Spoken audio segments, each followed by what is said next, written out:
Okay, I just plugged in my dehorner. I got an electric dehorner, the Rhinehart.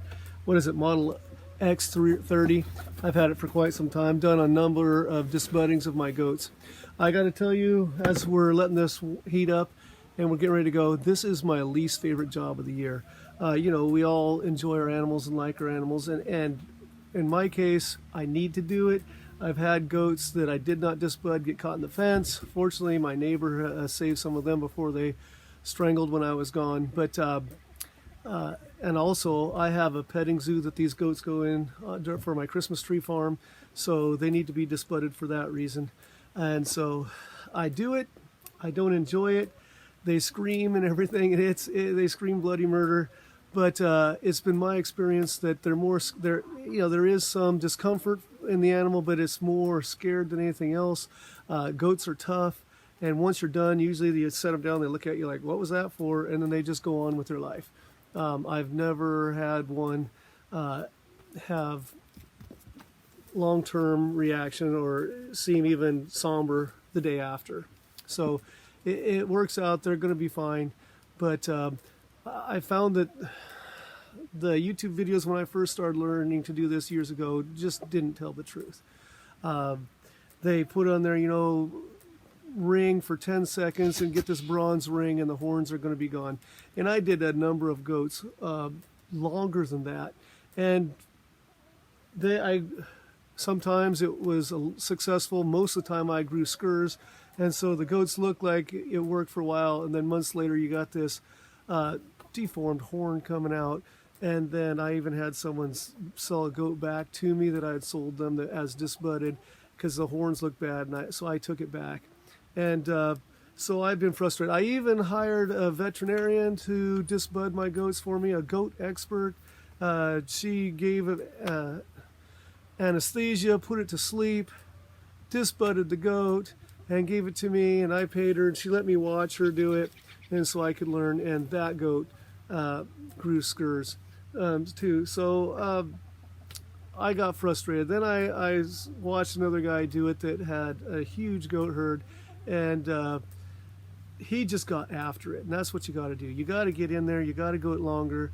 And I'm going to tell you right now, this isn't going to be pleasant to watch, but he sticks it in there, and then until a chunk of skin, that whole circle of skin comes out and the nub flips off, you're not done.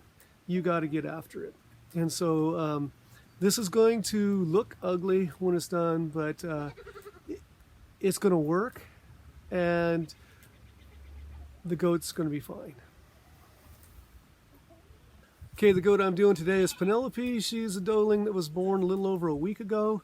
Typically, you like to do it between 3 and 10 days of age. I've found over the years that 5 to 6 days is right in the wheelhouse.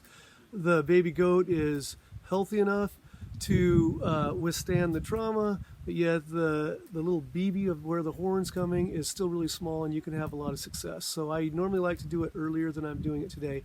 We're at 8 or 9 days after birth, so I need to get it done today. Okay, we got to make sure that the iron's hot enough. I already put one ring, but if you just put it on the wood and rotate it around, you'll see it smoke and put a black ring almost instantaneously.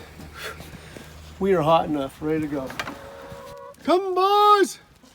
Here she comes. Here's the little Dickens. It's going to get disbudded this morning. So here she is, about day 9. I could feel her little horns in there. A few days ago you could barely feel them, but now they're definitely over the size of a BB.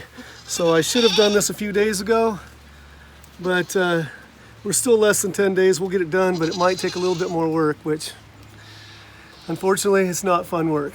So here we go. Penelope's not going to like me quite as much in a few minutes here. Where is this? You're going to go on the back side there. You put her head on. Just put her head on the thing and hold it down.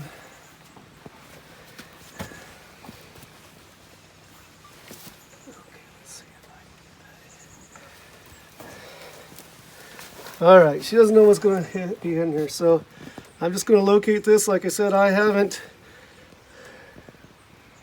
not going to cut off all the hair. I'm just going to get after it, finding the hole there, and This is basically I'm marking the two buds right now. Okay, there's the two spots. Now we're gonna get after it.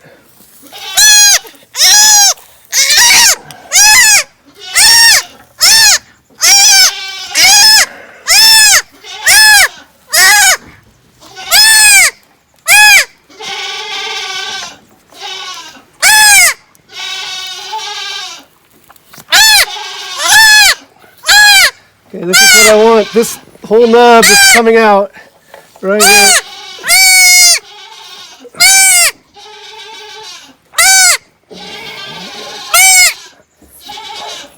Should have my knife here to get that off, but there we go.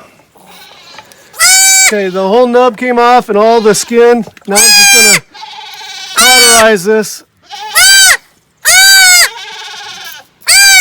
Okay, there's one side down. Go ahead and come around the other side here. So now for the other side, get right on top, get in after it.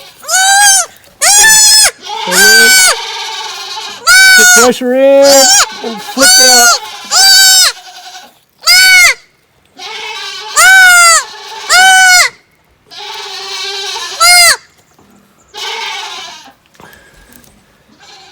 I haven't got as much out of this one yet. Here we go. I gotta get a little more aggressive again. There we go.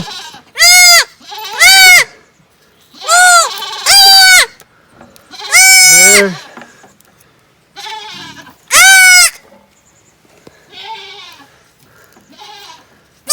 There, it's out. Now I'm going to cauterize it.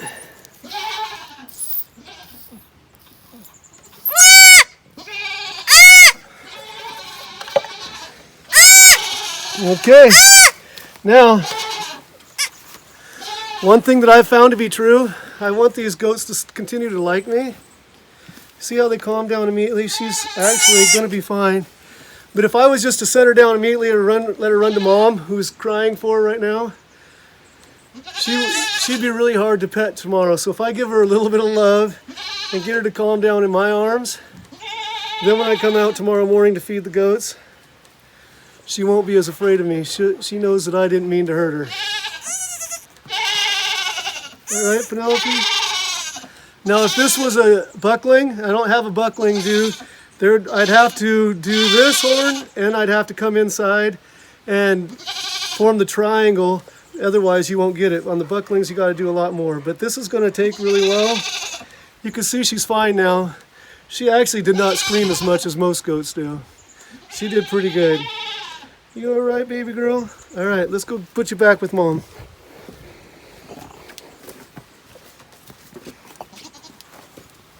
There you go. Go see your mama. Go see mama.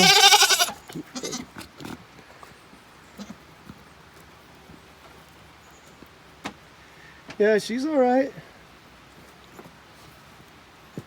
She's gonna nurse. They always nurse. The moms always let them nurse afterwards, and the babies always want to nurse. It's kind of a comfort thing.